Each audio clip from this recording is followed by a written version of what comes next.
Hello my dear friends, मैं CK Yadav आप सबके लिए लाया हूँ न्यू वीडियो।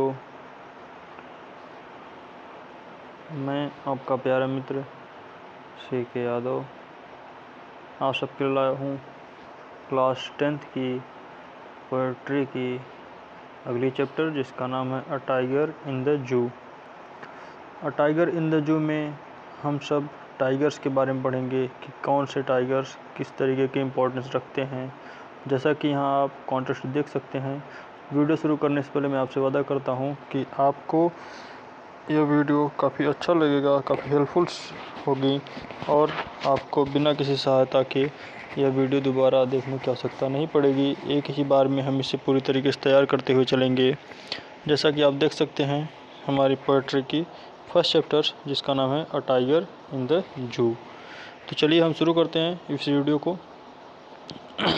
सबसे पहले हम लोग देखेंगे इसके कंटेंट्स कि इस कंटेंट्स में कवि की क्या क्या बातें हमें बताई गई हैं या कवि की कौन कौन सी बातें हैं जो हमें देखने को मिलेगा। तो आप यहाँ देख सकते हैं this poem contacts a tiger in the zoo. मतलब इस कविता में एक जू के बारे एक टाइगर के बारे में बताया गया है और साथ ही में the tiger in its natural habitat. वह अपने नेचुरल मतलब होता है प्राकृतिक, हैबिटेट मतलब होता है अपने छत्र छाया में। मतलब उस बाघ के बारे में बताया गया है जो प्राकृतिक छत्र छाया में पला बढ़ा है, और एक उस बाघ के बारे में बताया गया है जो जंगल में कैद है, जो जू में कैद है। The poem moves from the jungle जू टू जंगल। तो क्या कहा गया कि यह जो कविता है यह कभी आपको जू की तरफ लेकर जाएगी और कभी आपको जंगल की तरफ लेकर जाएगी। मतलब इसमें जगह जगह आपको कभी जू के बारे में देखने को मिलेगा, चिड़ियाघर के बारे में देखने को मिलेगा, और कभी जंगल वाले बाग के बारे में देखने को मिलेगा। एंड बैक अगेन, और फिर से वापस आ जाती है टू द जू, चिड़िया खाने की तरफ, चिड़ियाघर की तरफ। मतलब क्या कहा गया कि आपको धीरे धीरे करके पहले आपको जू के बारे में बताया जाएगा, मतलब जू में जो भी आपके टाइगर्स होते हैं उसके बारे में बताया जाएगा, और फिर वहाँ से आपको ले जाया जाएगा सीधे से जंगल की तरफ, और फिर से वापस वह अपने जू की तरफ चला आएगा।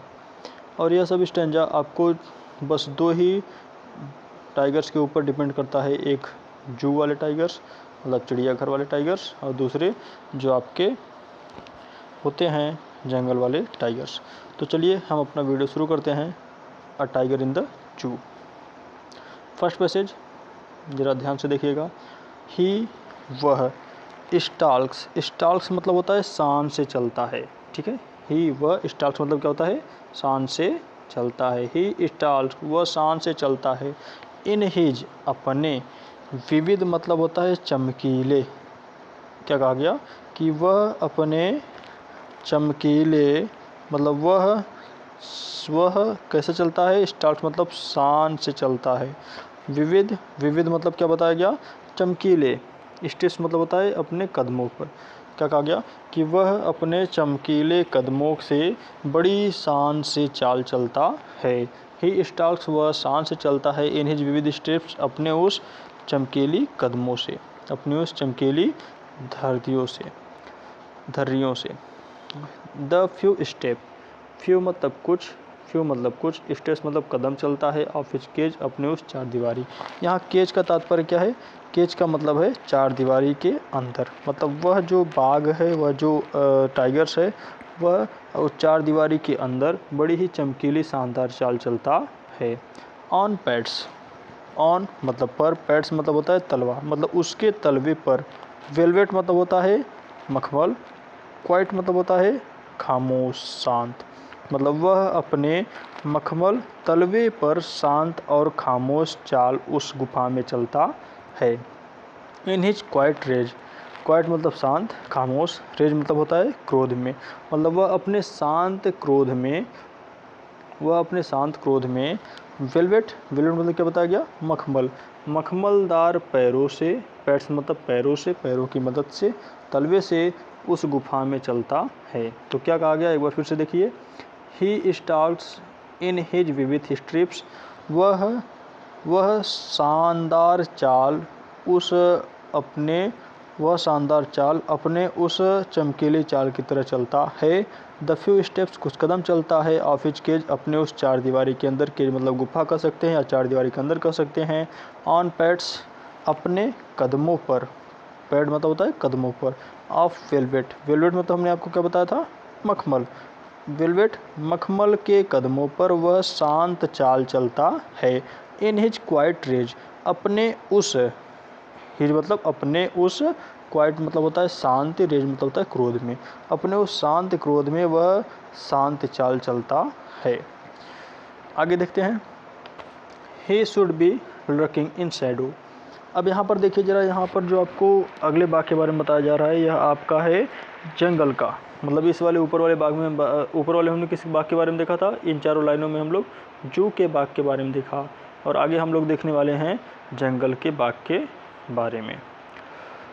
ही शुड बी लर्किंग, ही मतलब वह, शुड बी मतलब होता है चाहिए, लर्किंग, लर्किंग मतलब होता है, ही शुड बी उसे चाहिए, लर्किंग इन शैडो, शैडो मतलब होता है छाया में, लर्किंग मतलब होता है छिपे रहना या घात लगा के बैठना। क्या कहा गया कि उसे छाया में घात लगा के बैठे रहना चाहिए। लर्किंग मतलब क्या हुआ, घात लगाकर बैठे रहना। इन शैडो मतलब छाया में, उसे छाया में घात लगाकर बैठे रहना चाहिए। स्लाइडिंग घिसकते रहना चाहिए। थ्रो मतलब बीच से होकर, एलॉन्ग मतलब होता है से, ग्रॉस मतलब घास के। मतलब क्या कहा गया कि उस बाघ को छाया के नीचे घात लगाकर बैठे रहना चाहिए। और क्या बोला गया कि स्लाइडिंग घिसकते रहना चाहिए। थ्रो लॉन्ग ग्रास लंबी घासों के बीच से होकर, मतलब यह जो बात कर रहा है किसके बारे में बात कर रहा है, जंगल वाले, फॉरेस्ट वाले टाइगर के बारे में बात कर रहा है। He should be lurking in Shadow, उसे छाया में छिपे रहना चाहिए, घात लगाकर बैठे रहना चाहिए। स्लाइडिंग घिसकते रहना चाहिए। थ्रो लॉन्ग ग्रास लंबे घासों के बीच से होकर।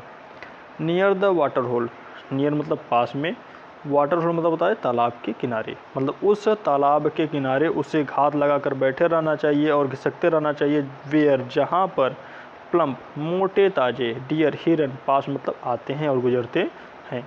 तो इसमें क्या कहा गया कि बाघ को, उस टाइगर को, लर्किंग घात लगाकर बैठे रहना चाहिए, इन शैडो छाया में, स्लाइडिंग घिसकते रहना चाहिए, थ्रो लॉन्ग ग्रास लंबी घासों के बीच से, नियर द वाटरफॉल उस तालाब के पास, वेयर जहाँ पर, प्लम्प मोटे ताजे, डियर हिरन पास मतलब गुजरते हों, मतलब वहाँ पर उसको घात लगाकर बैठे रहना चाहिए जहाँ पर मोटे ताजे हिरन गुजरते हों।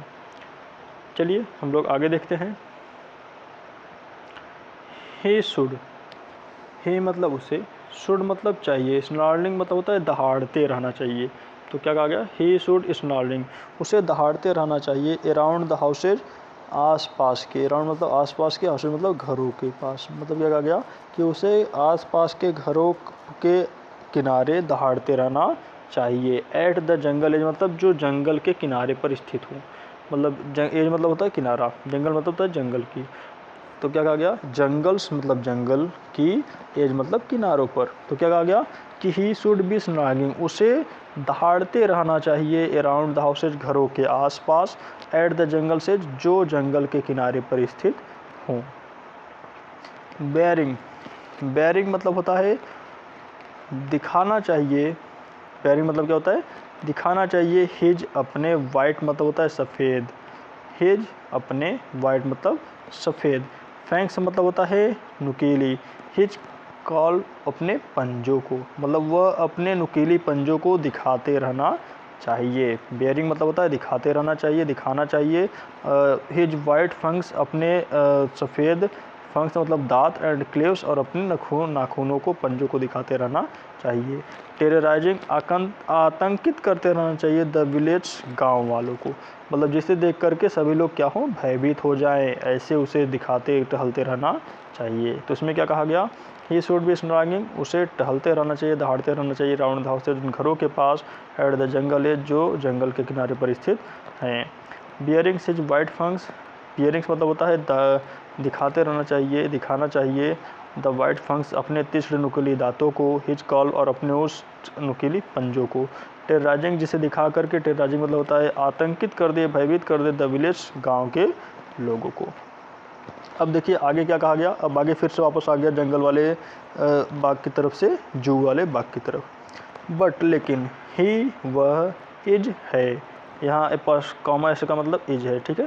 ही इज वह है, लॉक्ड मतलब होता है कैद, इन कॉन्क्रेंट, कॉन्क्रेंट मतलब होता है निश्चित निर्धारित, सेल मतलब चार दीवारी।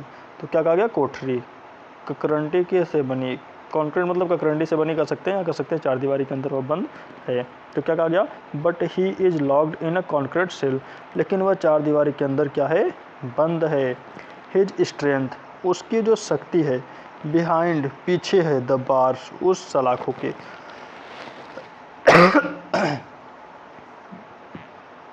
मतलब क्या कहा गया कि बट हिज लॉक्ड, लेकिन वह कैद है, इन अ कॉन्क्रीट सेल उस चार दीवारी के अंदर, हिज स्ट्रेंथ उसकी शक्ति, बिहाइंड द बार्स उस सलाखों के पीछे है। स्टाल्किंग, स्टाल्क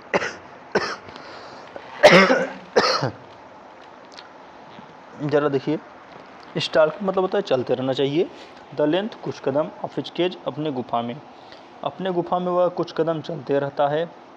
इग्नोरिंग अनदेखा करते हुए, द विजिटर्स देखने वालों को, मतलब देखने वालों को ध्यान न देते हुए वह अपने उस गुफा में कुछ कदम चलता है। अगर ना समझ में आओ तो फिर से इसे एक बार पूछ करके रिवीजन कर लीजिएगा, अच्छे से समझ में आ जाएगा। आगे देखते हैं, ही हियर्स, ही मतलब वह, हियर्स मतलब होता है सुनता है या सुना था। द लास्ट वाइज अंतिम आवाज़, एट नाइट उस रात्रि, मतलब क्या कहा गया कि वह सुनता है उस रात्रि अंतिम आवाज़। द पेट्रोलिंग, पेट्रोलिंग मतलब होता है आते जाते हुए, कार्स मतलब होता है गाड़ियों की, मतलब आते जाते हुए गाड़ियों की आवाज़ वह उस रात्रि पिछली रात्रि सुना हुआ था। एंड स्टेयर्स, एंड और stairs with his bright eyes, stairs मतलब होता है घूरता है, विथ हिज अपने ब्राइट्स मतलब होता है चमकीले, आइज मतलब आँखों से, और वह अपने चमकीले आँखों से घूरता है, किसको घूरता है, at the brilliant stars, brilliant मतलब होता है चमकीले, स्टार्स मतलब तारों को। तो क्या कहा गया कि वह अपने चमकीले आँखों से तारों को घूरता है। तो क्या कहा गया, जरा फिर से देखिए, he hears the last voice at night, उसने पिछली रात्रि कुछ आवाज़ें सुनी थी, द पेट्रोलिंग कार्स गाड़ियों के आने जाने की, and stairs with his brilliant eyes, और वह अपनी चमकीली आँखों से घूरता है, एट द ब्रिलियंट स्टार्स उन चमकीली तारों को, मतलब वह अपनी चमकीली चमकदार आँखों से चमकदार तारों को घूरता है। तो यह था हमारा पोइट्री का चैप्टर्स जिसका नाम था a tiger in the zoo, लेसेल नॉरेंस के द्वारा लिखा गया a tiger in the zoo. इसमें हम लोगों ने दो तरीके के बाघ के बारे में देखा था, एक बाघ जो जू में है वह किस तरीके का है, और एक बाघ जो आपका जंगल में है वह किस तरीके से क्रिया करता है। तो आज के लिए इतना ही, आगे हम सब लोग पढ़ेंगे अगली चैप्टर्स। हम प्रयास करेंगे कि जल्द ही आप लोगों की पोइट्री ख़त्म कर दी जाए, क्योंकि जितना हम लोग अच्छे से कर लेंगे फिर उसके बाद सेंट्रल आइडिया और क्वेश्चन आंसर भी करना है। तो इसके लिए जल्द से जल्द आप लोग सब्सक्राइब करिए और हमारे चैनल को ज़्यादा से ज़्यादा शेयर करिए। थैंक यू, आज के लिए इतना ही, बाकी हम लोग कल पढ़ेंगे। धन्यवाद।